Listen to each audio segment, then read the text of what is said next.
والكرم. السلام وعلى آله وصحبه ومن والاه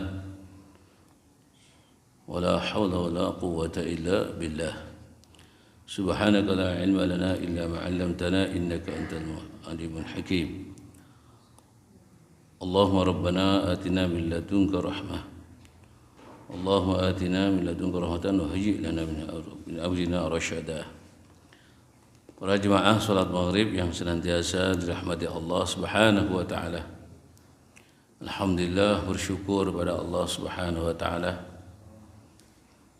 atas nikmat-nikmatnya yang tak terhitung dan tak pernah berhenti. Nikmat itu Allah berikan kepada kita. Nikmat umur, nikmat sehat, nikmat tetap taat istiqamah dalam taat kepada Allah dan Rasulullah. Nikmat kita dijadikan umat Nabi Muhammad. Nikmat iman dan Islam. Nikmat kita bisa hadir sholat berjamaah di masjid ini dan bersabar sambil niat istiqab, niat ta'lim wa ta'allum antara waktu maghrib dan isya, di mana waktu maghrib dan isya ini waktu di mana dibuka pintu-pintu langit, keberkahan, rahmat, ampunan, ridha dari Allah Subhanahu wa taala diturunkan besar-besaran antara maghrib dan isya. Melanjutkan kajian sirah nabawiyah, kita masih membahas sekitar tentang perang Uhud. Pada saat kita mendengar kisah perang Uhud,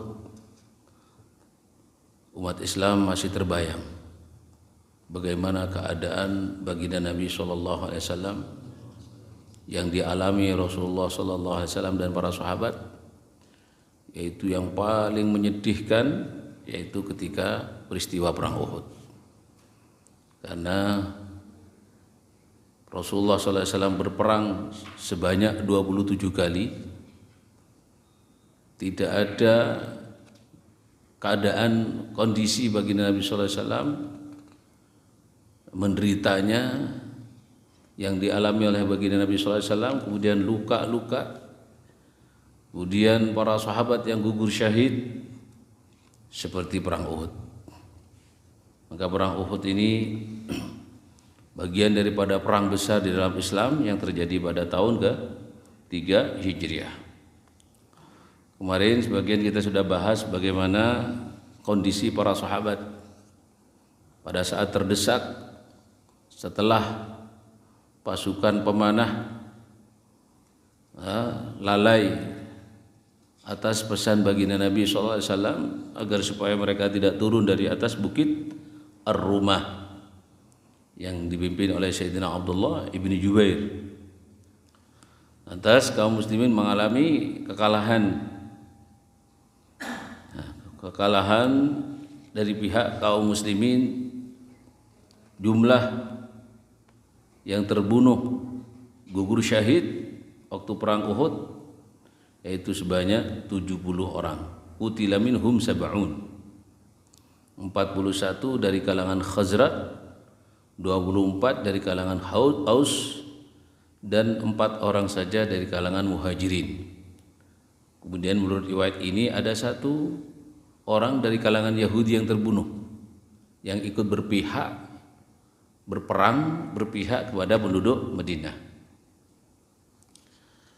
Hiwar wa Gharar, setelah wanita-wanita dari kalangan Muhajirin dan Ansar, di antara mereka Sayyidatuna Aisyah, Ummu Aiman, Ummu Sulaim, dan Ummu Salid, fakunna yamla'nal girba bil ma' wa isqinal jarha. Mereka wanita-wanita ini mendekat kepada baginda Nabi SAW dan pasukan Uhud yang mengalami luka-luka. Mereka membawakan air, wanita-wanita ini membawakan air dan memberikan minuman kepada pasukan perang Uhud yang mengalami luka-luka. Hiwar wa garar, terjadi diskusi dan keputusan. Walamma sta'adda al-musyrikuna dirruju' tamaman asyrafa Abu Sufyan 'ala al-jabal. Pada saat orang-orang musyrikin bersiap-siap untuk kembali ke Mekah, mereka sudah merasa menang atas perang Uhud ini, siap-siap untuk kembali ke Mekah. Sayyidina Abu Sufyan naik ke atas bukit dan memanggil-manggil, afikum Muhammad, falam yujibuh. Faqala afikum Ibnu Abi Quhafah, falam yujibuh. Faqala afikum Umar ibn Khattab, falam yujibuh. Jadi Abu Sufyan naik ke atas bukit memanggil, apakah ada di antara kalian Muhammad? Karena orang-orang kafir mengira bahwa Nabi Muhammad sudah terbunuh. Karena sempat ada teriakan di tengah-tengah pasukan kaum musyrikin, qutila Muhammadun, qutila Muhammadun, Muhammad telah terbunuh, Muhammad telah terbunuh. Maka Abu Sufyan masih penasaran. Dia menaik ke atas bukit setelah selesai peperangan, mengatakan, apakah ada di antara kalian Muhammad? Falam yujibuh, mereka para sahabat diam, tidak menjawab.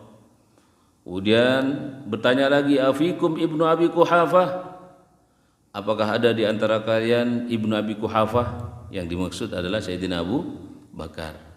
Sayyidina Abu Bakar ini julukan Abu Bakar, Ibnu Abi Quhafah, putra Abi Quhafah, yakni Sayyidina Abu Bakar Siddiq. Falam yujibuh, mereka tidak menjawab, semuanya diam, senyap. Faqala afikum Umar bin Khattab, apakah ada di antara kalian Umar bin Khattab? Falam yujibuh, begitu juga sahabat diam semua. Abu Sufyan teriak-teriak. Wa kana Nabi sallallahu alaihi wasallam huwa alladzi nahahum 'anil ijabah. Dan Nabi sallallahu alaihi wasallam yang melarang para sahabat agar supaya tidak menjawab pertanyaan siapa? Abu Sufyan. Rasulullah yang melarang. Diam semua para sahabat. Faqala Abu Sufyan. Kemudian Abu Sufyan berkata lagi, amma haula faqad kafaitumuhum. Apa kata Abu Sufyan? Kalau begitu mereka itu sudah cukup, sudah cukup, mereka tidak menjawab ini, kalah mereka ini. Sudah KO, sudah kalah. Tidak berdaya lagi sudah pada mati, sudah pada luka-luka parah, mereka enggak menjawab sudah. Nah, mendengar ucapan Abu Sufyan ini, Sayyidina Umar bin Khattab enggak sabar sudah. Ini enggak bisa dibiarin ini. Falam yamliku Umar nafsuhu. Sayyidina Umar enggak bisa menahan dirinya. Langsung Sayyidina Umar angkat bicara. Anggala ya adu Allah, wahai musuh Allah. Yani yang dimaksud adalah Abu Sufyan. Innal ladzina dzakartahum ahya. Sesungguhnya orang-orang yang telah kau sebutkan tadi masih hidup. Wa qad abqallahu ma yasu'uk. Sungguh Allah Subhanahu wa taala akan membuat engkau menderita.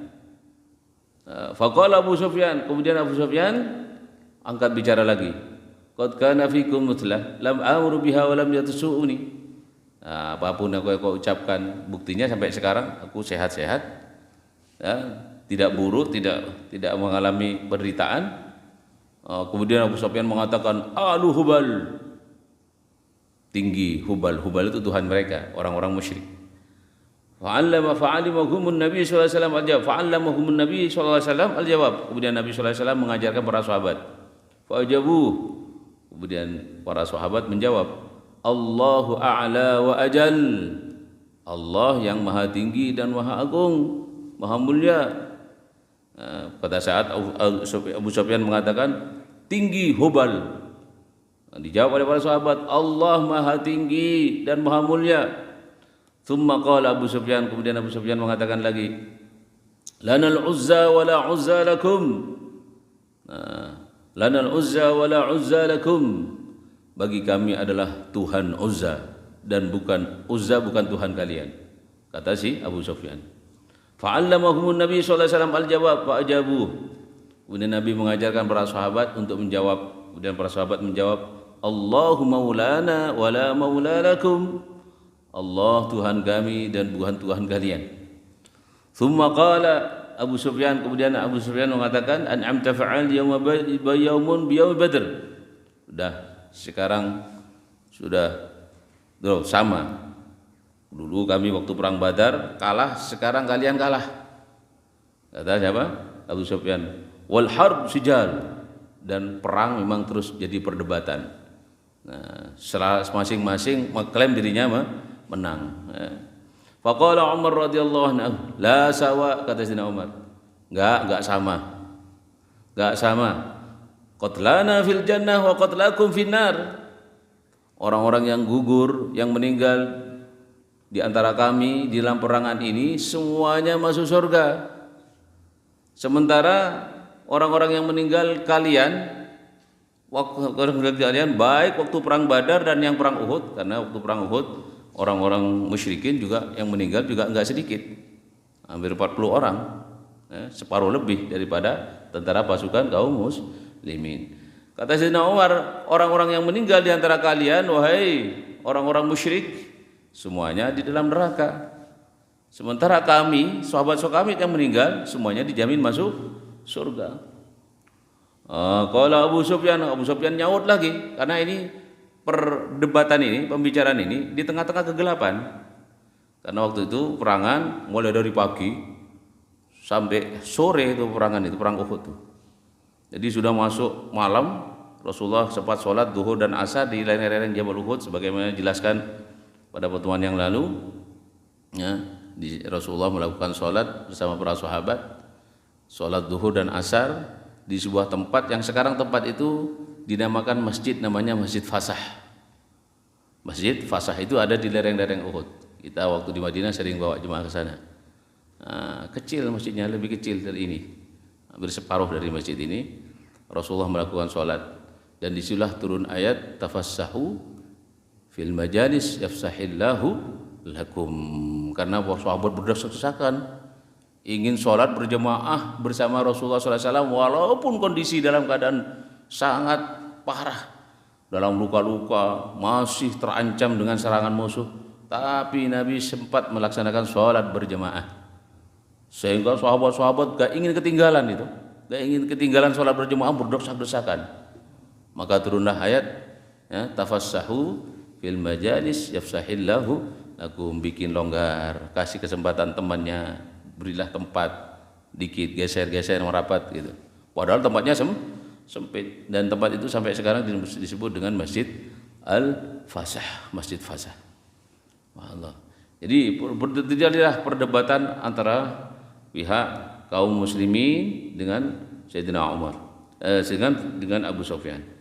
Abu Sufyan mengatakan, innakum lataz'umuna dzalik laqad khabna idzan wa khasarna. Kalian mengatakan seperti itu, yakni mengatakan orang Islam meninggal gugur syahid masuk surga, sementara orang kafir yang mati masuk neraka.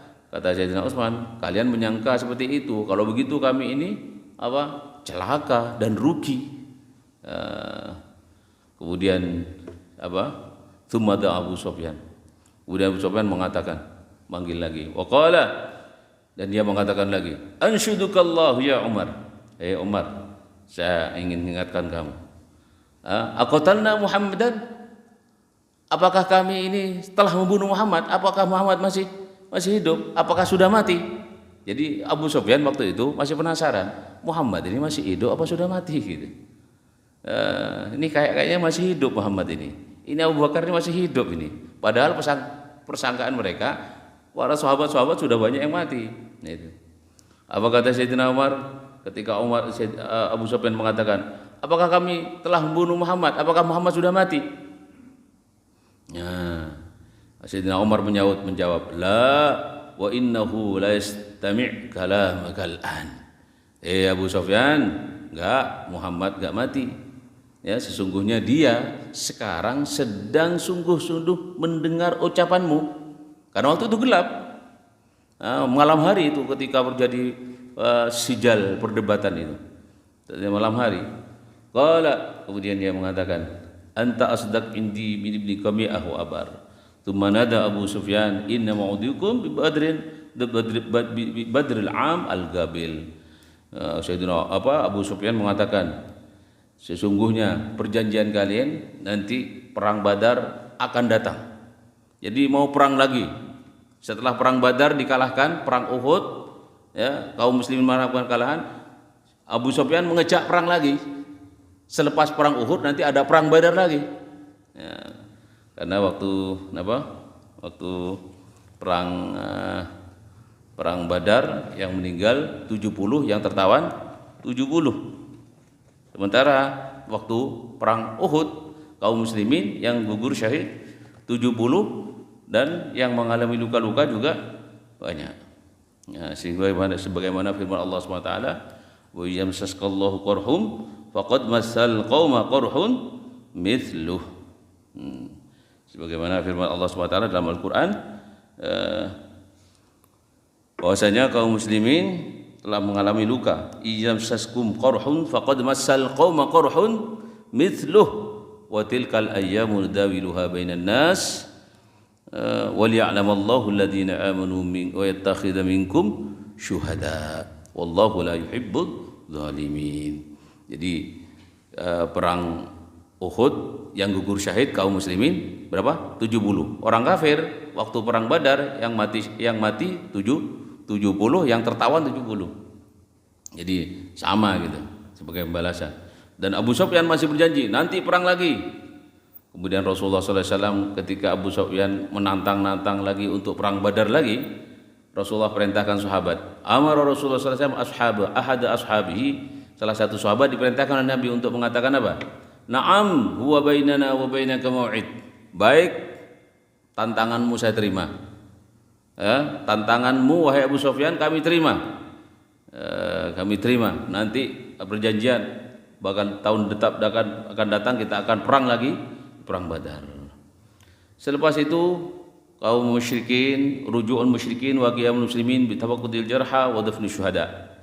Kemudian Abu Sufyan setelah berdebat dengan Sayyidina Umar tadi, ya, dia kembali kepada pasukannya. Kemudian pasukannya diperintahkan untuk bersiap-siap untuk kembali ke Mekah. Wa qad rakibal ibil wa ja'ala al-khayl bil jamb. Dan kemudian dia menaiki untanya dan kuda-kudanya berada di kanan kiri untanya, di sebelah untanya. Nah, ini kata wa kana hadza dalilu qasdihim li Makkah. Ini menunjukkan kalau sudah naik onta, kemudian ontanya itu didampingi oleh kuda-kudanya, ini menunjukkan Abu Sufyan betul-betul ingin kembali ke Mekah. Ingin kembali ke Mekah, enggak ingin melanjutkan peperangan lagi.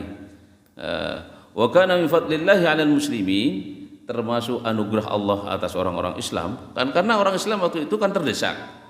Andaikan orang-orang kafir mendesak terus menyerang kaum muslimin, ya secara logika itu kaum muslimin akan mengalami kurban yang lebih banyak lagi gitu.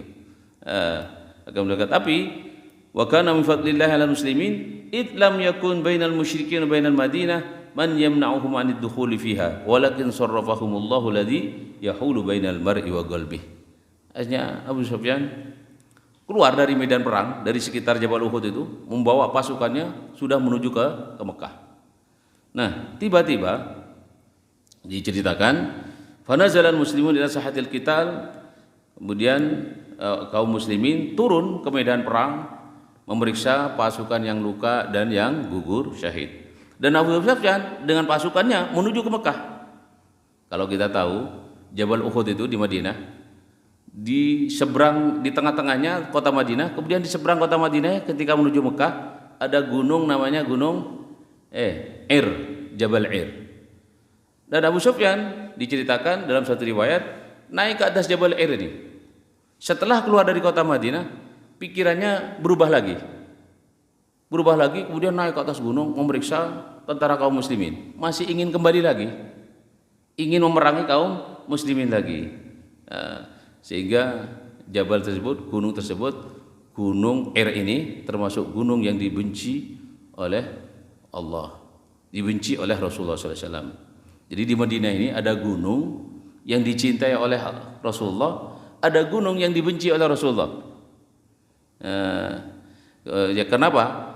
Karena setelah peristiwa perang Uhud, gunung ini ditempati oleh pasukan kaum musyrikin. Kalau Jabal Uhud karena menjadi tameng pasukan kaum muslimin, menjadi gunung yang dicintai oleh baginda Nabi sallallahu alaihi wasallam. Bayangkan, gunung menjadi sebab ya, diperjadikan tempat oleh pasukan kaum muslimin dan baginda Nabi sallallahu alaihi wasallam, akhirnya dicintai oleh Rasulullah sallallahu alaihi wasallam. Dan akhirnya gunung Uhud disebut dengan gunung yang akan masuk surga. Dan Jabal Air termasuk jabal yang dibenci oleh Rasulullah, dibenci oleh Allah, dan termasuk gunung nanti yang akan masuk neraka. Jabalun min jibali jahannam. Karena beliau ditempati tempat oleh orang-orang musyrikin ketika selesai perang Uhud. Jadi gunung apabila dijadikan alat ataupun berpihak di pihak mana, itu masuk neraka. Yang pihak kepada kaum muslimin masuk surga. Itu gunung.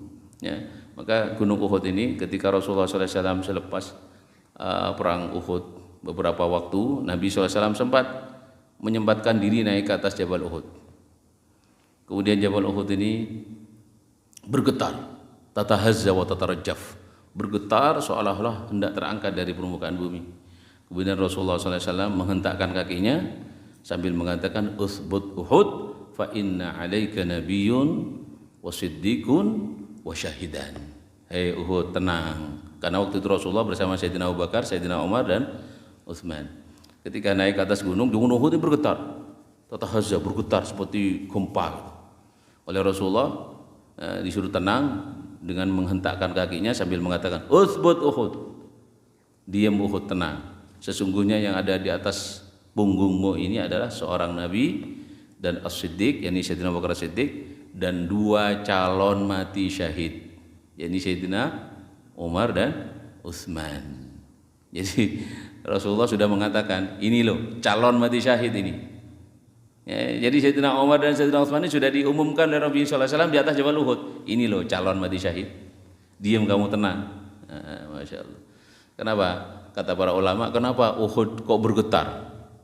Pada saat Nabi menyempatkan diri naik ke atas Jabal Uhud bersama 3 orang sahabat ini, saking senengnya kerawuhan Gusti Kanjeng Nabi dinaiki oleh Nabi sallallahu alaihi wasallam, Uhud bergetar saking senengnya. Jadi kalau Rasulullah sallallahu alaihi wasallam lahir, hadir, hatinya enggak senang, berarti hatinya lebih keras daripada Jabal Uhud. Jabal Uhud saja senang gembira atas kehadiran baginda Nabi sallallahu alaihi wasallam. Masyaallah. Dan baik, jadi Abu Sufyan setelah keluar dari kota Madinah sempat naik ke atas Jabal Air, namanya Jabal Air. Dan di sana Abu Sufyan sempat berhenti beberapa saat. Ya, kemudian melanjutkan perjalanannya. Baik. Fanazalal muslimuna ila sahatil qital yatafaqqadun al-jarha wal qatla. Kaum muslimin setelah orang-orang kafir musyrikin ini keluar dari kota Madinah sudah menuju Mekah, kemudian kaum muslimin memeriksa yang luka, yang gugur syahid, yang meninggal diperiksa. Waqad naqala ba'duhum ba'du syuhada ila Madinah, dan sebagian para syuhada itu yang gugur syahid waktu perang Uhud itu tidak semuanya dimakamkan di medan syuhada Uhud, tapi sebagian dibawa ke mana? Ke dalam kota Madinah. Di Madinah itu ada sebuah masjid, posisinya di dekat masjid Al-Ghamamah, Masjid Al-Musalla. Kalau sekarang terhalang dengan jembatan, itu ada masjid. Saya masih menangi, masjid itu masih ada. Ketika dibongkar masjid itu, nggak bisa-bisa, mau kayak bulldozer nggak bisa-bisa. Ternyata di dalam masjid itu adalah rumah sahabat yang mana salah satu sahabat yang gugur syahid dan dimakamkan di situ. Masya Allah, yang dijaga oleh Allah Subhanahu Wa Taala. Tapi akhirnya masjid itu dengan segala cara akhirnya dibongkar dan sekarang termasuk bagian perluasan kantor wali kota Madinah. Nah, ada di situ. Nah, baik. Jadi para sahabat semuanya tidak semua yang gugur syahid pada waktu perang Uhud tidak semuanya dimakamkan di medan syuhada Uhud, tapi sebagian ada dibawa ke Madinah. Fa amara Rasulullah sallallahu alaihi wasallam biraddihim ila madaji'ihim. Kemudian Rasulullah sallallahu alaihi wasallam merintahkan mereka supaya dikembalikan ke tempatnya. Wadafanahum fi thiyabihim bi ghairi ghaslin wala salatin. Nabi merintahkan para syuhada yang gugur syahid ini dimakamkan dengan baju-baju mereka yang berdarah-darah, tanpa dimandikan dan juga tanpa disolati. Kenapa para syuhada itu kok nggak disolati? Karena apa? Karena ihtimal kalau disolati itu masih ada dosa. Sementara syuhada sudah mendapat jaminan masuk surga tanpa hisab, maka nggak boleh disolati. Itu para syuhada. Jadi orang yang disolati itu mungkin masih ada dosa kan. Para syuhada nggak ada dosa, maka wala sholata, nggak ada solat jenazah.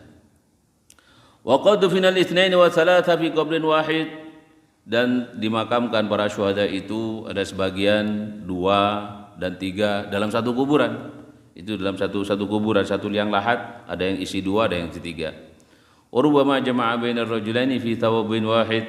Ada sebagian 2 orang dijadikan satu kain kafan, bukan kain kafan, jadikan satu thawb gitu, jadikan satu, kemudian dimakamkan bersama-sama karena dalam kondisi yang sangat susah waktu itu. Wa ja'ala bainahumal idkhir wa qaddama fil lahdi man kana aktsaru hifdhan lil Qur'an. Namun pada saat memakamkan para syuhada ini para jemaah, walaupun 1-2 orang jadikan satu liang lahat, itu ditanya, mana ini yang paling banyak hafalan Qur'annya ini? Yang paling banyak hafalan Qur'annya ditaruh di depannya. Nah, yang lebih sedikit taruh di belakangnya. Ini termasuk daripada adab bagaimana memakamkan para syuhada. Jadi lihat mana yang paling banyak hafal Quran, ditaruh di depannya. Wa qala ana syahidu ala haula'i yaumil qiyamah. Kemudian Nabi sallallahu alaihi wasallam setelah rampung para syuhada dimakamkan di kuburan mereka, Nabi mengatakan begini setelah dimakamkan semuanya, ana syahid ala haula'i yaumil qiyamah. Saya sebagai saksi atas semua yang gugur syahid ini besok pada hari kiamat. Karena yang paling kita harapkan besok yaumil qiyamah itu ada 2, persaksian Nabi dan pembelaan Nabi. Dan Rasulullah sudah menyatakan ini, saya syahid, saya sebagai saksi bahwa para syuhada ini besok yaumil qiyamah. Nah, kita pun juga ingin disaksikan oleh baginda Nabi sallallahu alaihi wasallam dan mendapat syafaat dari baginda Nabi sallallahu alaihi wasallam. Bagaimana caranya? Berjuang di jalan Allah. Berjuang di jalan Allah. Ya, walaupun tidak mengangkat pedang seperti para syuhada ini, seperti para syuhada yang gugur syahid di waktu perang Uhud, kita tetap istiqamah berjuang di jalan Allah dengan apa? Menghidupkan agama Allah Subhanahu wa taala, mendakwahkan agama Allah Subhanahu wa taala. Wa wajadu na'sha Handhalah bin Abi Amir fi nahiyatin fawqil ard. Mereka para sahabat mereka menemukan na'sha Handhalah ketika mau diangkat itu, mau dimakamkan, kan ditaruh di atas apa niku? Keranda. Na'sh itu keranda. Nah, ketika digotong Handhalah ini mau diletakkan, itu menetes air. Kerandanya Handhalah ini menetes air. Tidak seperti para syuhada yang lain.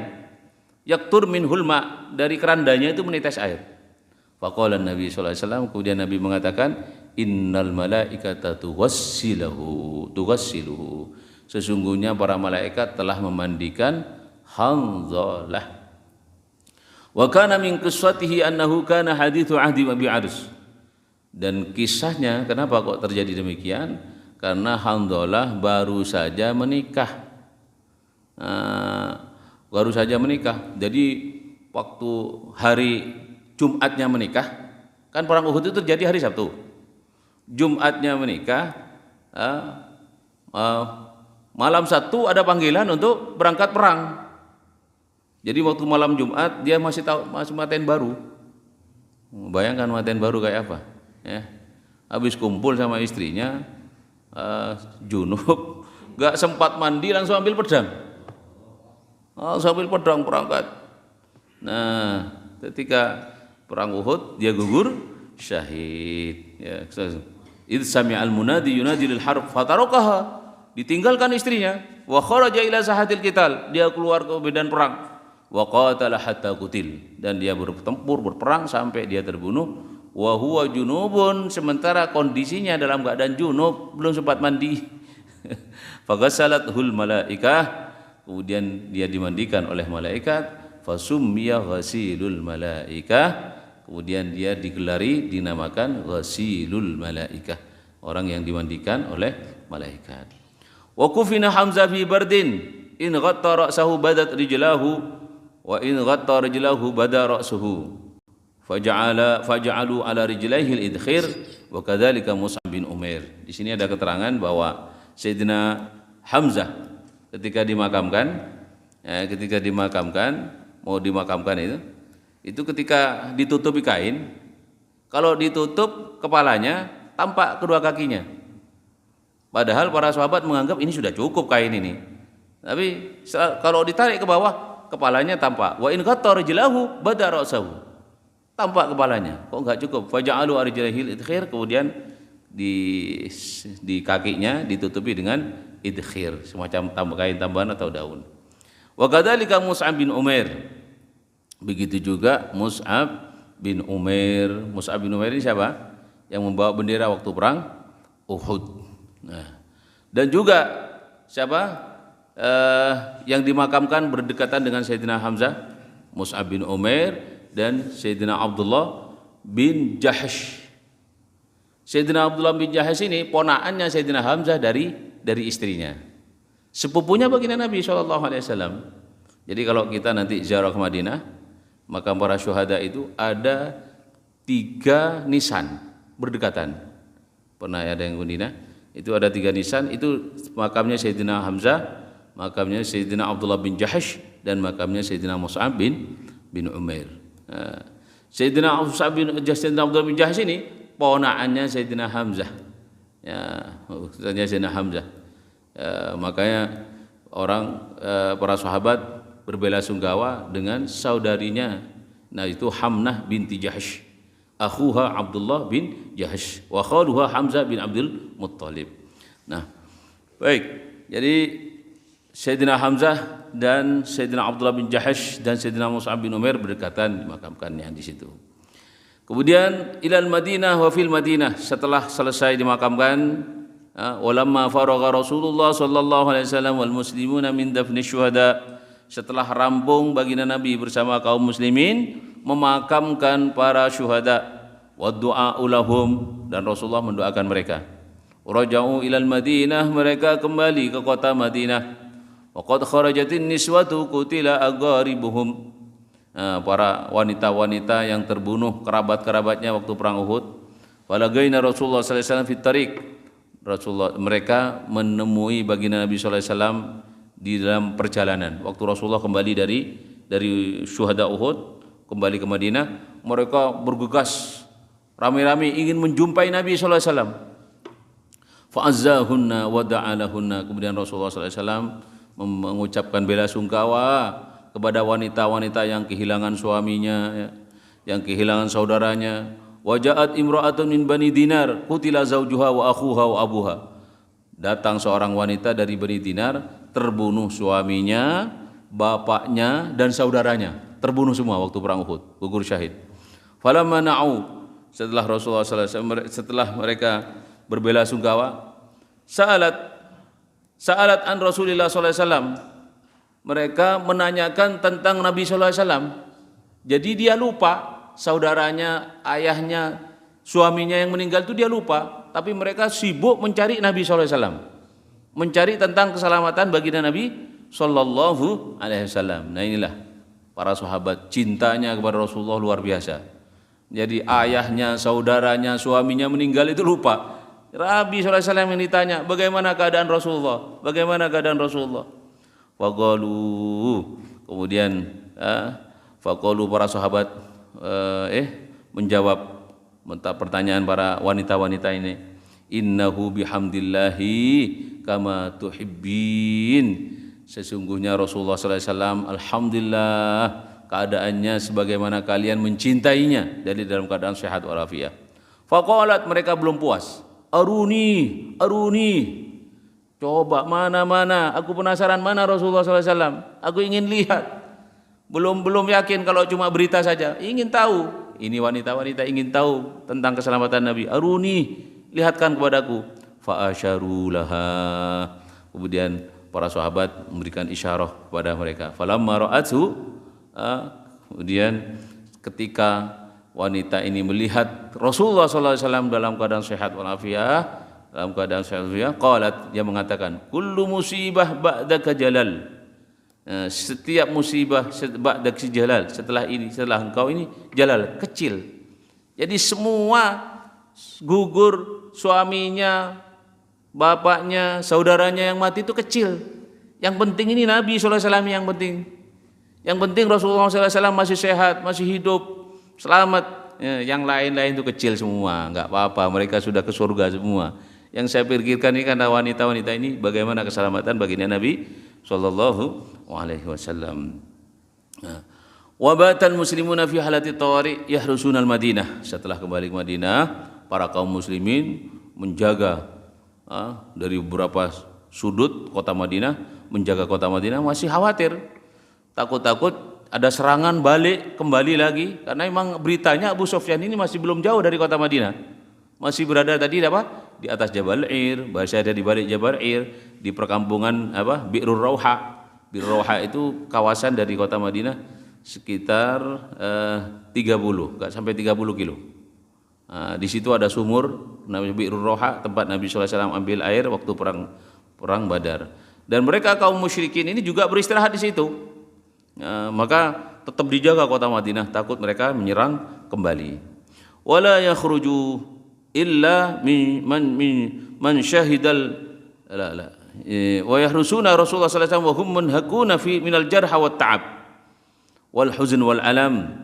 Dan mereka para sahabat menjaga kota Madinah dan menjaga Nabi sallallahu alaihi wasallam wa hum munhakuna minal jarh wa ta'ab. Mereka dalam keadaan letih, capek dari luka dan saking capeknya.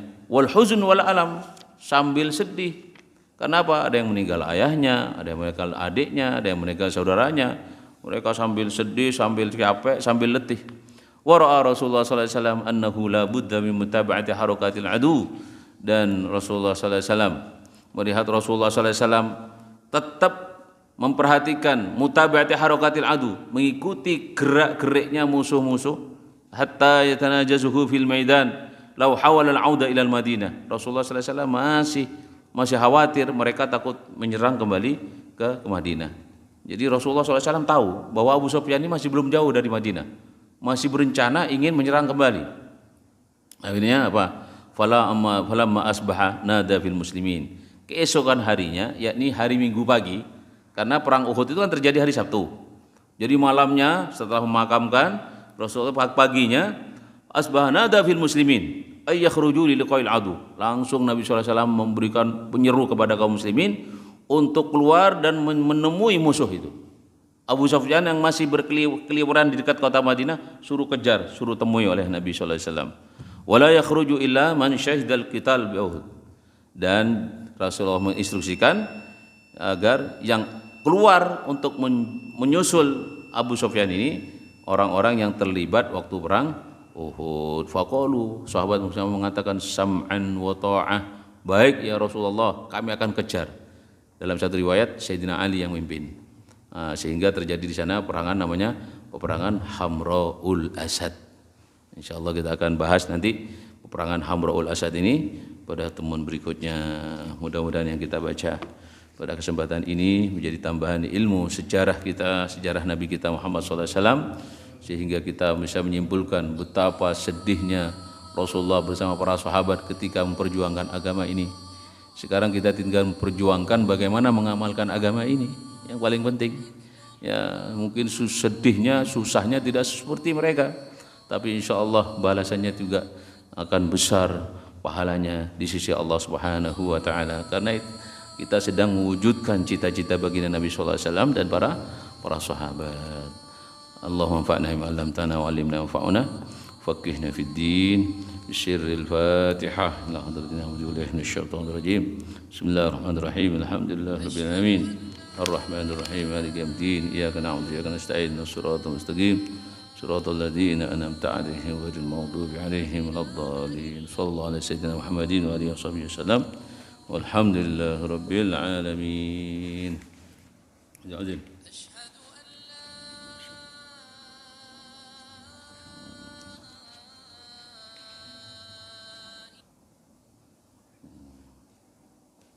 Azim. Azim.